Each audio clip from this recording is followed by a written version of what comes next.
Okay दोस्तों, तो आज की इस नई वीडियो में हम आपसे बात करने वाले हैं कि अगर आपके फ़ोन में मैसेज आने पर आवाज़ नहीं आती है या फिर से मैसेज आने पर साउंड नहीं आता है तो इस प्रॉब्लम को ठीक कैसे करें। तो सबसे पहले सेटिंग ऐप ओपन करिए, फिर स्क्रॉल करके नीचे आइए, ऐप्स करके एक ऑप्शन मिलेगा तो इस पर क्लिक करिए। ऊपर में ऐप मैनेजमेंट में भी आपके फ़ोन में ऐप मैनेजर या फिर से मैनेज ऐप लिस्ट के नाम से आ सकता है, तो इस पर क्लिक करिए। फिर स्क्रॉल करके नीचे आइए और मैसेज एप्लीकेशन को ढूंढकर उस पर क्लिक करिए। कुछ इस तरह का इंटरफेस आएगा। मिडल में फोर्स स्टॉप का ऑप्शन दिया गया है, तो इस पर क्लिक करिए। फिर फोर्स स्टॉप पे क्लिक करिए और स्टोरेज यूसेज पर क्लिक करने के बाद क्लियर कैश पे क्लिक करिए और क्लियर डाटा पर क्लिक करने के बाद डिलीट वाले ऑप्शन पे क्लिक करिए। इससे इस फ़ोन की कोई भी डेटा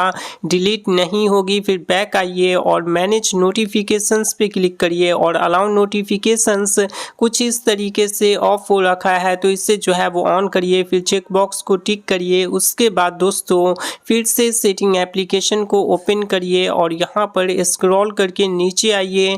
साउंड्स एंड वाइब्रेशन करके एक ऑप्शन मिलेगा, तो इस पर क्लिक करिए। ऊपर में डू नॉट डिस्टर्ब का ऑप्शन मिलेगा, तो इस पर क्लिक करिए और अगर डू नॉट डिस्टर्ब कुछ इस तरीके से ऑन हो रखा है तो इसे ऑफ करिए। ऑफ करने के बाद बैक आइए, फिर साउंड मोड पर क्लिक करिए और ये अगर साइलेंट मोड पर सेलेक्ट हो रखा है तो इसे रिंगिंग पे सेलेक्ट करिए। फिर स्क्रॉल करके नीचे आइए और नोटिफिकेशन एंड रिंगटोन के साउंड को कम्प्लीटली फुल करिए। उसके बाद फ़ोन को स्विच ऑफ करके ऑन करिए। जब फ़ोन ऑन हो जाएगा फिर दोस्तों जब भी मैसेजेस आएगी तो उसका आवाज़ आने लगेगा।